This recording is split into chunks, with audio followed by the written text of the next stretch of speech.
اچھا اب ساحل بھائی آتے ہیں, کچھ عرصہ پہلے ارشاد بھٹی صاحب نے ڈفرینٹ علماء کرام کے پاس جانا شروع کیا, ان سے سوال و جواب کرنے شروع کیے. آپ کے اس بارے میں کیا رائے ہے؟ امت پہلے اتنی بٹی ہوئی ہے, آپ کو لگتا ہے کہ یہ ٹھیک ہے؟ اور دوسرا خاص طور پہ مولانا طارق میر صاحب کے حوالے سے ان کی جو پوڈ کاسٹ ہے اس پہ انہوں نے ڈفرینٹ قسم کے سوال اٹھائے, حور کے اوپر, فضائل اعمال کے اوپر, آپ اس بارے میں کیا کہتے ہیں؟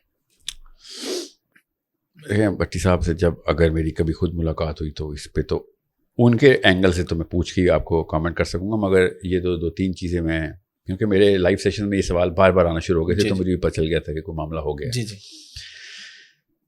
فضائل اعمال کے اوپر تو میں آپ کو ویسے کلیئرلی بتا دوں کہ جو شخص بھی یہ کہتا ہے نا کہ فضائل اعمال میں یہ مسئلہ ہے, اور جس بنا پہ وہ کہتا ہے, خدا کی قسم کرنٹ ڈیفینیشن آف اسلام کی جتنی بھی اسکالرشپ ہے, چاہے وہ اہل حدیث ہو, بریلویزم میں ہو یا دیوبندیزم میں ہو, اہل تشیع میں ہو, جو جس اینگل سے وہ اسلام سکھا رہے ہیں وہ وہی مسئلہ ہے جس کو یہ لوگ کہہ رہے ہیں فضائل اعمال میں مسئلہ ہے, جس کو میں سفید گولی بولتا ہوں.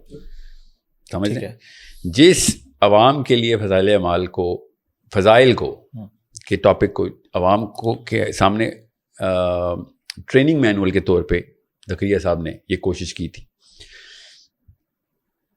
مولانا سعد کا آپ کو پتہ ہے, جی جی انڈیا والے, مولانا سعد کو سنیں ضرور, آپ کو پتہ چلے اینگل کیا ہے.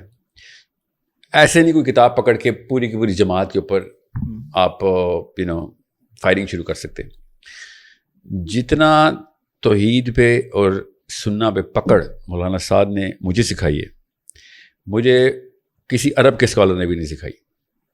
ٹھیک ہے, اس لیے اس طریقے سے بلیٹنٹلی کسی کو زیرو سے ملٹیپلائی نہیں کرتے ہوتے. مگر میں خدا کی قسم مانتا ہوں اس نقطے کو جس نقطے پہ فضائل اعمال پہ تنقید کی جا رہی ہے, مگر جو لوگ بھی تنقید کر رہے ہیں فضائل اعمال پہ, وہ ایگزیکٹلی وہی دوائی اسلام کے نام کے اوپر باقیوں کو دے رہے ہیں. یہ زیادہ بڑی ڈیمیجنگ سچویشن ہو رہی ہے کہ میں آپ سے کہوں نا یہ والا موبائل جو ہے نا یہ نہ لینا, تو جو موبائل میں نے پہلے سے آپ کو پروجیکٹ کیا ہوا ہوگا نا, تو وہ اور اسی کی مارکیٹنگ کر رہا ہوں گا میں. ٹھیک ہے, سمجھ رہے ہیں؟ ٹھیک ہے. سو میں اگر کہوں نا آئی فون نہ لینا, تو اس کا مطلب ہے میں سیمسنگ کی مارکیٹنگ کر رہا ہوں.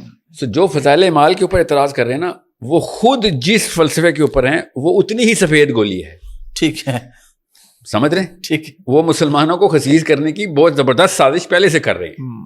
جس لیول پہ انہوں نے کھینچا نا اصلی اسلام کا مطلب اور ایکٹیویزم کا مطلب, ٹھیک ہے, وہ اس لیے بات درست کی انہوں نے.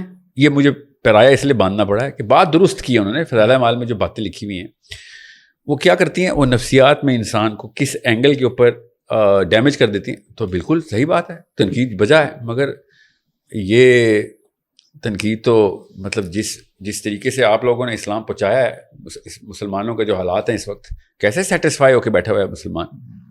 ٹھیک ہے, اور یہ جملہ بولنا کہ ہم تو اللہ اور اس کے رسول کے قرآن اور حدیث کے اوپر بات کریں گے کے اینگل سے بات کرتے ہیں, یہ فضائل المال تو قرآن حدیث سے ثابت نہیں, یہ آرگیومنٹ دیتے ہیں. تو میں آپ کو بھی بتاتا ہوں آج کل کا مسلمانوں کا فلسفہ کون سے قرآن اور حدیث سے یا کون سی سیرت سے ثابت ہے؟ ان حالات میں صحابہ یہ کر رہے ہوتے جو اس وقت مسلمان اسکالرشپ کر رہی ہے. یہ بتائیں امام مہدی نے آ کے سب سے پہلے کیا کرنا ہے؟ ورنہ امام مہدی کی حدیثیں سناتے رہتے ہیں, کوئی یہ بھی نہیں پوچھتا کہ امام مہدی نے ان حالات میں آ کے سسٹم کے خلاف لڑائی کرنی ہے. جی تو آپ لوگ کیا کر رہے ہیں پھر؟ آپ پھر قرآن حدیث سے ثابت نہیں ہے, کیونکہ یا تو امام مہدی ٹھیک ہے یا آپ ٹھیک ہے, یا ابو بکر صدیق سے لے کے خلفائے راشدین کا سارا دور ٹھیک تھا, مکہ کا دور ٹھیک تھا, مدینہ کا دور ٹھیک تھا, یا پھر آپ ٹھیک ہے. کیونکہ یہ سارا کا سارا پیراڈائم وہی دوائی دے رہا ہے جو یہ کہہ رہے ہیں فضائل المال دے رہا ہے.